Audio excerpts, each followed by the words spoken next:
Caitlin Clark is the GOAT. She signed my jersey. I'm so happy. I'm crying. I'm so happy. This is the best day ever. Caitlin Clark effect seems to be crazier than year one. Once again, history has been rewritten, and there's only one name that comes to mind: Caitlin Clark. If I was the WNBA, I would have considered a separate television package to a network on just Caitlin Clark games. I would have had two packages, the WNBA package, and then a separate, let's say, 15 to 18 game Caitlin Clark. The Indiana Fever is no longer just another team in the WNBA. They've officially claimed the top spot in the USA. And this isn't just media buzz. It's a reality the league can't overlook any longer. Whether you like the Indiana Fever or not, whether you like Caitlin Clark or not, it has gotten to the point where we can no longer deny the fact that they are the biggest draw in the WNBA, and they proved that all of last season. From breaking viewership records to packing arenas across the country, Caitlin Clark has completely transformed the game. But as expected, not everyone is thrilled. The doubters are scrambling for reasons to discredit her. The critics are running out of things to say, and rival players. The Atlanta Dream owner said that they were moving venues only because of a scheduling conflict. It wasn't because the Indiana Fever were coming in town. Like, they made up some weird excuse. Boycott watching the Indiana Fever games. You are only doing that if you don't care about anyone else. Let's just say some players are watching their spotlight fade, while the Fever continue to rise. With 41 of 44 games set for national TV, this isn't favoritism. It's simply what the fans want. So get ready, because today we're diving into exactly how Caitlin Clark and the Indiana Fever have officially taken over women's basketball for good. The recent news that 41 out of the 44 Indiana Fever games will be nationally televised. I do not think a lot of people are understanding just how big that is. That is something that the WNBA players, WNBA media, WNBA fans have been begging for so many years. And here's the real kicker. This is just the start. Let's be clear. This isn't just about Caitlin Clark. This is about a movement that has transformed the Indiana Fever into the most watched, most talked about, and most profitable team in the WNBA. And the stats prove it. The league wasn't ready for her last year. They just weren't prepared. Yeah. She was prepared. She's had a full offseason now to rest. No. She's going to be great. The league just didn't know what to do. Get the MVP tickets in, just bet them to win the championship. It's fun. And then you get to watch all our games. Just a few years ago, the Indiana Fever was struggling, stuck at the bottom, barely making headlines, playing in front of half-empty arenas, and receiving almost no national attention. Fast forward to today, and they're the hottest ticket in the league. So, what changed? One name: Caitlin Clark. The Fever has gone from playing in front of a few thousand fans to selling out arenas nationwide, both at home and on the road. Blew up. I don't know who this person is, but they said all Caitlin Clark has done is be white. A lot of people who aren't fans of the Indiana Fever or don't want to see this happening, they're mad about it, but they're also not realizing that all of the other teams will also be on national TV. The demand for Indiana Fever games has exploded to the point where 6 teams have had to move their home matchups to larger arenas just to fit the massive crowds eager to watch Caitlin Clark in action. But the real game changer? The national TV schedule. A staggering 41 out of 44 games will be aired on major networks like ABC, ESPN, CBS, and Prime Video, giving the Fever more national exposure than even the reigning WNBA champions. Broadcast this season, ooh-wee, big-time doubleheader. Angel Reese, Caitlin Clark, they meet in the season opener. Indiana Fever put this out, all eyes on us. With such star power on those teams, it's really no surprise they're atop the list for the most games available for you to check out on a national scale.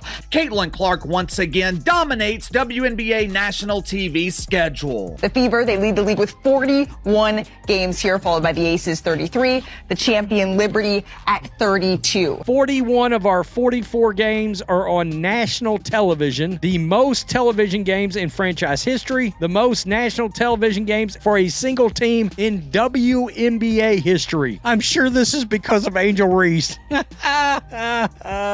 This is the most national TV coverage any WNBA team has ever received in a single season. But let's be real, the league didn't just hand it to them, they earned it. Networks don't put teams in primetime out of generosity. They do it for ratings and revenue. And right now, nothing is drawing bigger numbers than Caitlin Clark and the Indiana Fever. Networks are not thinking about hurting feelings. games. These networks are thinking about how much money can we bring in. Last season, every Indiana Fever game shattered records. One random regular season matchup pulled in over 2.2 million viewers, more than the WNBA finals. That's unheard of, and while some critics complain about fairness, here's the reality. Every single team in the league is reaping the benefits of this surge in attention. With everyone trying to diminish the wave that was happening, the Clarkonomics that were happening, the Caitlin Clark effect that was happening, and realizing it is not only going to be good for this Indiana Fever team, it's going to be great for everyone. It's going to be great for every single player in the WNBA and also every single team in the WNBA. Whenever the Fever take the court, their opponents step into the biggest spotlight of their careers. That's exactly why Angel Reese and the Chicago Sky, the New York Liberty, and the Las Vegas Aces are landing primetime TV slots, because they're facing off against Caitlin Clark.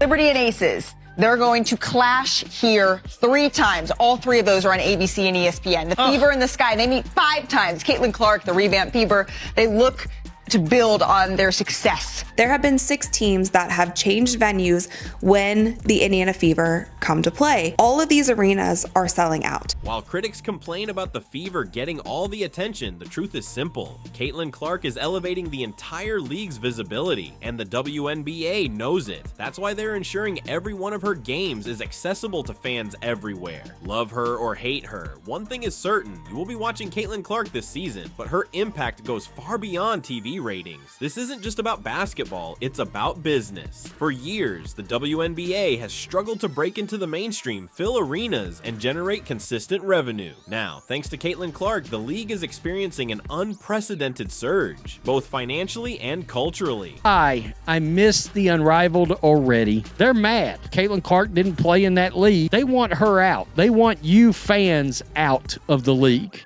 Angel Wilson's talking about sitting out for more money. Meanwhile, the Indiana Fever, hey, we're putting every game on TV for Caitlin Clark. Everybody wants to watch her. This is the year that they want to do whatever they possibly can to show that they deserve more and also be profitable. One of the worst WNBA fans and one of CC's biggest haters is already complaining. They don't like the game of basketball at all. They just want to support Reese. I've said the majority of her fans are not Hoops fans. Let's talk about ticket sales. Before Caitlin Clark, the Indiana Fever was just another struggling franchise. Now, they've become the hottest attraction in sports. Last season, Fever home games drew over 340,000 fans, a massive 39% jump from the year before. A team that barely reached 880,000 attendees in 2023 suddenly saw record-breaking demand, all thanks to one player. And it's not just Indiana. This surge is happening everywhere. More people are getting on board. More people are watching women's basketball. More people are watching women's college basketball. Do not slow the momentum because of ego. Caitlin Clark draws massive viewership and other teams don't. Caitlin Clark averaged about 1.2 million viewers per game, and the rest of the league about 400 to 500,000. WNBA teams are making major moves just to accommodate the Caitlin Clark effect. Think about it. Franchises that have played in the same smaller arenas for years are now shifting their biggest matchups to NBA-sized stadiums to handle the overwhelming demand. Let's break it down. The Chicago Sky is taking games to the United Center, home of the Bulls. The Dallas Wings are stepping up to the American Airlines Center, where the Mavericks play. The Atlanta Dream is moving to State Farm Arena, home of the Hawks. Even the Connecticut Sun is set to play in the legendary TD Garden, where the Celtics dominate. Give me Angel Reese, give me Caitlin Clark,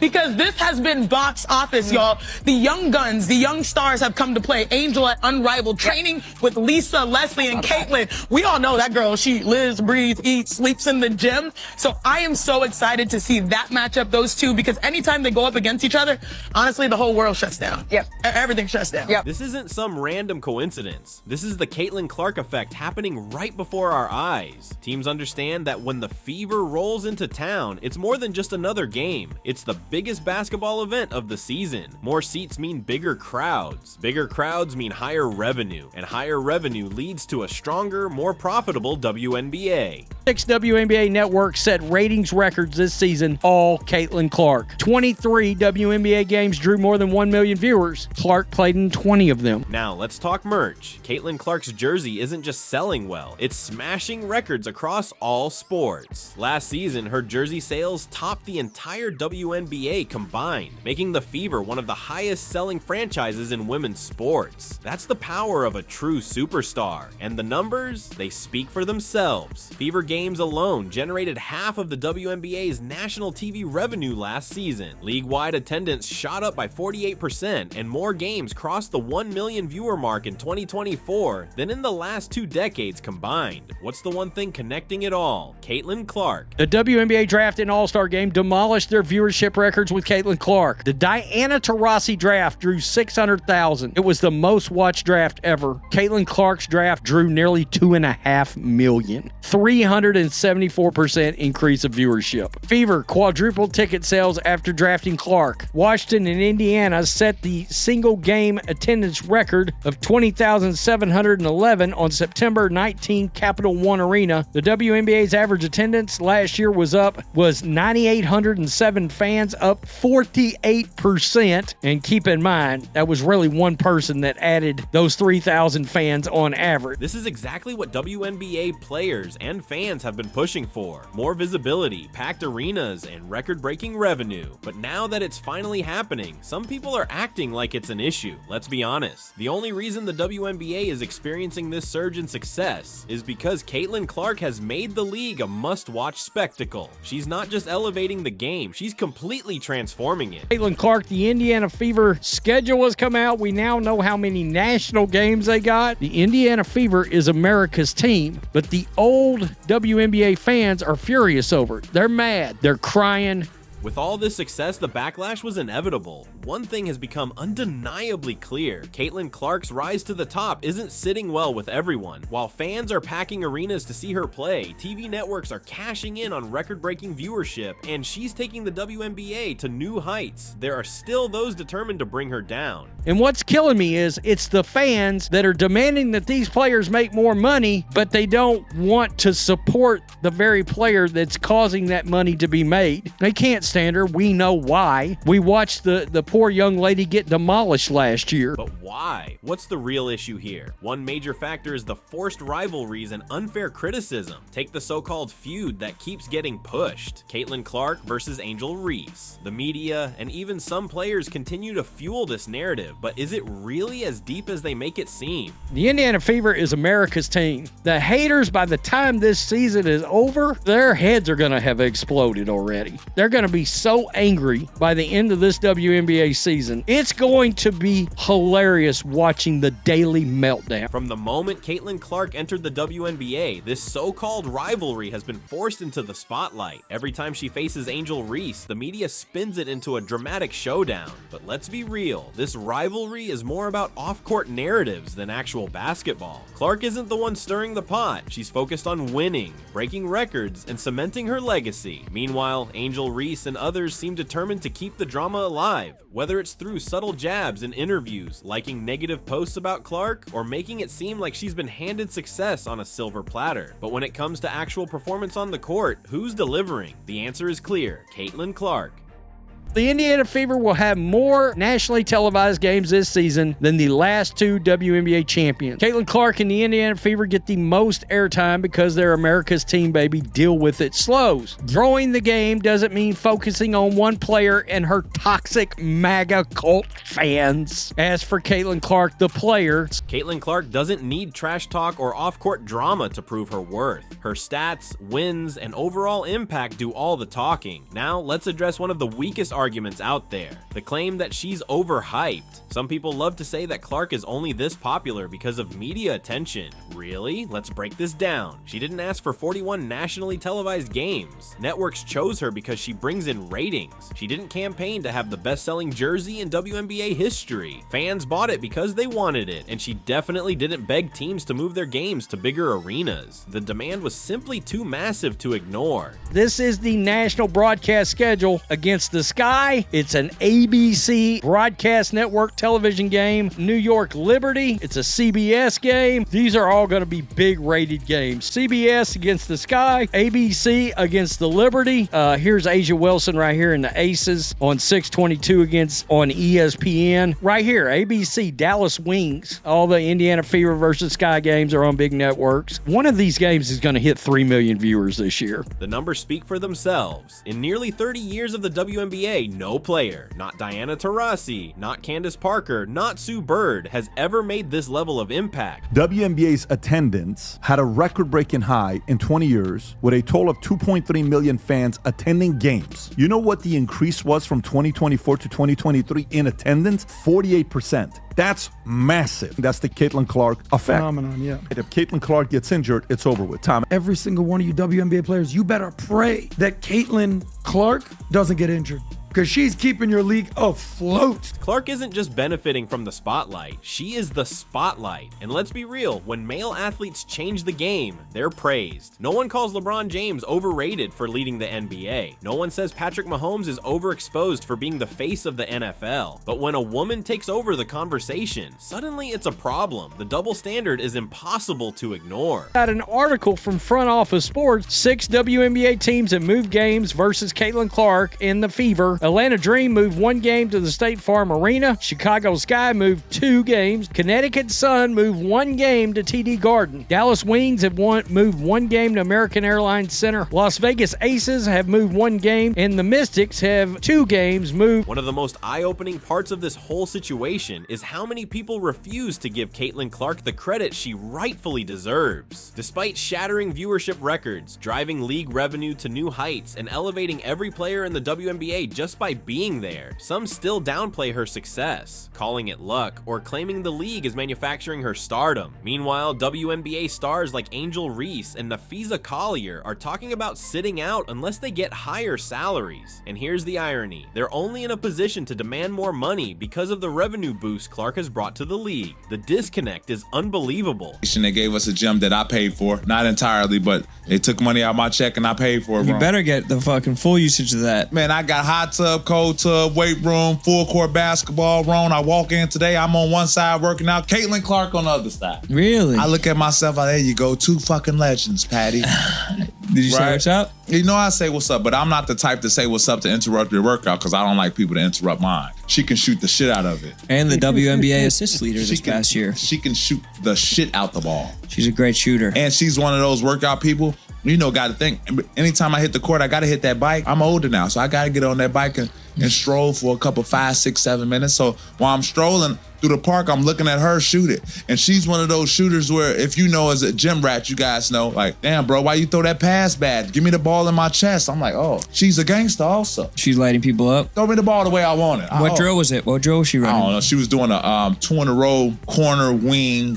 And if you miss, you have to go back to the next spot. And if you missed again, you have to go back to the starting spot. She had a nice drill. I'm literally still in it. That's nice. And she was shooting the shit out of it. Of course she was. Right, so she was shooting the shit out of it. And she's the face of the league. Agreed. She's the face of the league. Agreed. At the end of the day, this backlash isn't really about basketball or fairness. It's about pride, envy, and a refusal to accept the truth. Caitlin Clark is the most transformative player the WNBA has ever seen. Yet instead of embracing her impact, some would rather push back against it, even if it comes at the expense of the league itself. At universities trying to defend Angel Reese and make her out as the victim. Newly published study from Rice University and the University of Illinois at Chicago takes a data-driven look at one of the most polarizing sports controversies in recent memory, the Angel Reese versus Caitlin Clark debate from the 2023 NC2A Championship. During the title game between LSU and the University of Iowa, Caitlin Clark, the Iowa star guard, made a now famous "you can't see me" hand gesture, a taunt originally popularized by wrestler John Cena. Without much controversy, however, when LSU's Angel Reese made the same gesture towards Clark in the closing moments of the game, the reaction was starkly different. Reese was immediately labeled as classless and unsportsmanlike by some media personalities and fans, sparking a nationwide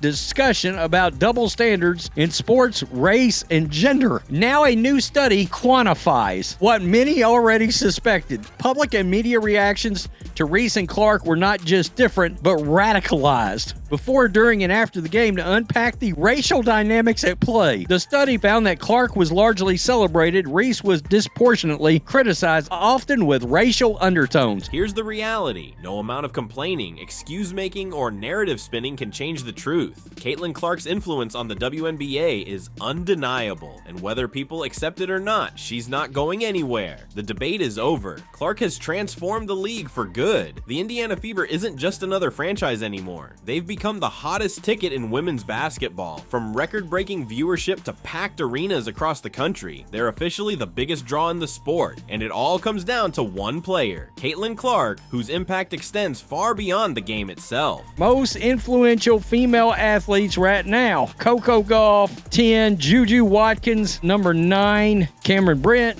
8, Paige Beckers, number 7, Sabrina Ionescu, number 6, Asia Wilson. So Asia's not going to be happy either. Jakari Richardson was number 4, Simone Biles number 3 right here. I can't quite get past the fact that Simone Biles is behind Angel Reese. Caitlin Clark, she ran away with number 1. I don't think that should surprise us. She came away with number 1. Caitlin Clark is redefining the entire landscape of women's sports. Her dominance on the court has shattered outdated narratives about women's sports, proving that women's basketball can be just as marketable and widely watched as men's. But the Caitlin Clark effect goes far beyond her performance. It's reshaping the entire sports landscape. Her presence alone boosts the WNBA attendance by 105% compared to games without her, while road games featuring her Indiana Fever see an 87% increase in opponent home attendance. Her rookie debut sparked a staggering 200% jump in WNBA viewership, while Fever home games drew a league-high 186,000 fans last season, a 265% increase from 2023. The doubters will keep complaining, and the critics will keep searching for ways to discredit her success. But none of that changes the reality. While they talk, Caitlin Clark is out here making history, stacking wins, and pushing the WNBA to new heights. The real question isn't if she'll keep dominating, it's just how far this movement will go. And if what we've seen so far is any indication, this is just the beginning. If you're excited to see Clark and the Fever take over this season, hit that like button, subscribe for more updates, and drop a comment below. How many records do you think Caitlin will break next? Thanks for watching, and we'll catch you in the next one.